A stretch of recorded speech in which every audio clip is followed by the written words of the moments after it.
Welcome back to the Joust About Careers podcast. This episode features the highlights of the conversation with Abby Yates, a 1999 Van Buren graduate who is a clinical supervisor and mental health counselor at the Willow Center. The highlights focus on how a typical day looks for Abby, whether there is a difference between a counselor and a therapist, the environments where mental health professionals can work, and what students need to know before entering this field. If you want to learn more about Abby's career journey, you can always watch or listen to her full interview. And if you find this podcast useful, please share it with someone else who could benefit from it. Enjoy the highlights, and I'll see you here on the first Monday of 2025 for a brand new episode. Have a great week.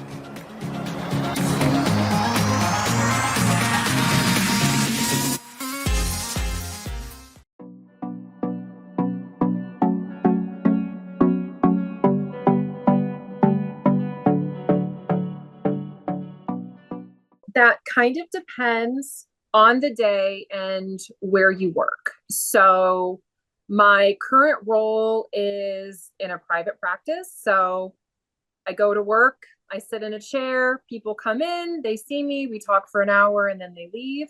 I do a fair amount of telehealth sessions. So I can do those either from my home or for the office. And that is same kind of feeling, but it's through a screen. But if you are in a hospital setting, it can be very different because you are dealing with admissions and discharges and medication passes, and you have groups that need to be done and treatment team meetings. And so those days are a lot more chaotic because there are so many more moving parts and pieces. It's not one person at a time. It's 5 people at a time. It also makes a difference if you are an office-based person or a community-based person. So obviously office-based, you work in an office, community-based, you work in the community. So for those folks, it is sometimes meeting people literally where they're at, in their homes, at a doctor's appointment, with their probation officer, helping them through a job interview. It really just depends on the job, the day, the situation, because kind of much like being an educator, you can go into work thinking that a day is going to be a certain kind of way, and then curveball, and now everything's out the window and you have to deal with the situation, and you get to be done when the situation is done. I work well beyond 5 o'clock, at least 3-4 nights a week. Okay. For the first,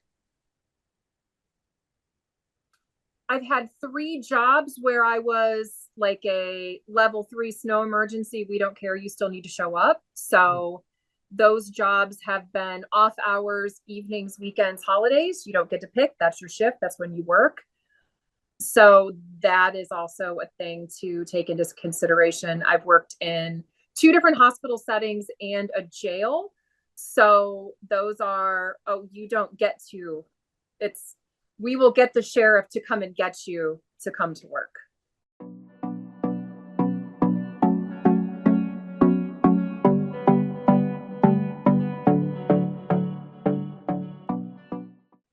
Counselor, therapist. Therapist is more of a umbrella term. Like therapy, therapist, so that's a thing. And then there are counselors, and then there are social workers. So, which is 2 different tracks educationally, 2 different tracks license-wise. So I am a licensed professional clinical counselor with supervisory status. I have a master's of arts in mental health counseling. So I am a counselor. I do therapy. But when somebody asks me what I do, I usually say that I'm a therapist.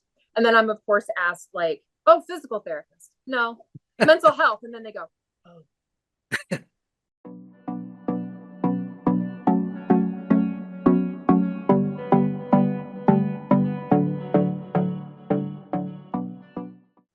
It really, again, is a personal preference thing. But it is super important for a person going into a job to really understand who they are, what they need to feel safe in an environment, and what isn't good. So I know that I have worked in very dangerous environments where I've worked in corrections, I've worked in lockdown units, and corrections was the safest place I've ever worked, weirdly.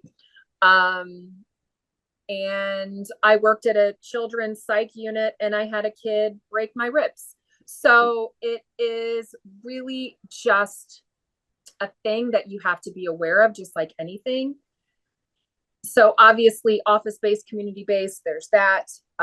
Working in a group where you are the one person in the room that's in charge and you might have 20 people in there.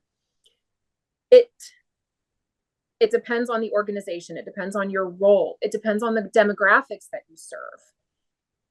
It depends on where you are at in your career. I've been doing this long enough that, I mean, I'll go work anywhere. My foundations can't be shaken at this point. So, but the most vulnerable I feel is actually in my current job, where it's just me and another person in a room. And sometimes we're the only two people in the office. And things can happen, thankfully, knocking on wood. I've been pretty lucky. So I only had that one time, and that was first year of my career. Lesson learned. Don't get into a power struggle with a kid. Don't do that. Good advice for teachers also. Yes. Yeah.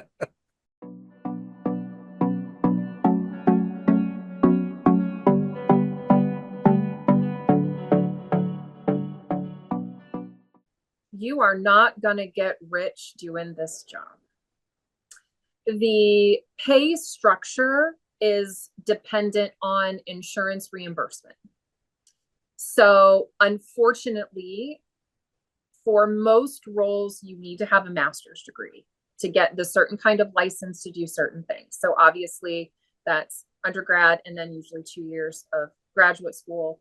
And then you're not looking at a high pay. Most professionals who work in this career usually have a second or a third job in the beginning until they work up to the experience level to get to a place where they don't need it. Like a lot of jobs, you have to work your way up. But getting out of college, getting out of graduate school, and thinking that you're going to be making $75,000 doing this job is just not realistic.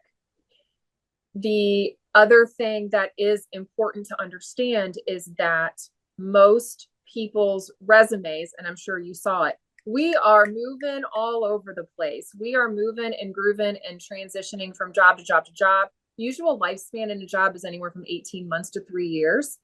And that's because we burn out. But it also has everything to do with professional development. We have to do CEUs. We have to renew our license every 2 years. There are, certifications that you can pick up along the way through your CEUs, which make you eligible for the next job, makes you eligible for the promotion.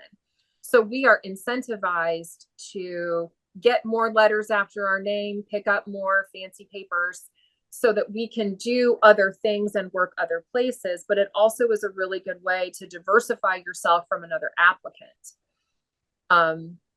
In terms of my license, I am at the top of my field. I can't get another license. So I'm stacking up certifications because in the event that I change jobs, which I have no intention of doing, I really like my job currently, I want to be able to be a standout on paper.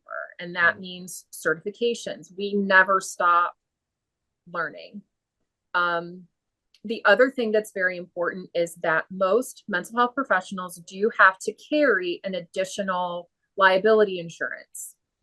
Like doctors, we can get in trouble personally if one of our clients are harmed. So we usually have to carry a liability insurance. It really does depend on where you work as well. Like my current company, I don't have to do it because I work for a private practice. The practice is covered. It is always a good idea to have your own though, just in case. So the job part of it is actually pretty easy. It's all the other stuff that makes it really complicated. If you liked this Joust About Careers episode, you can explore previous episodes and highlights to learn about even more careers of Van Buren graduates.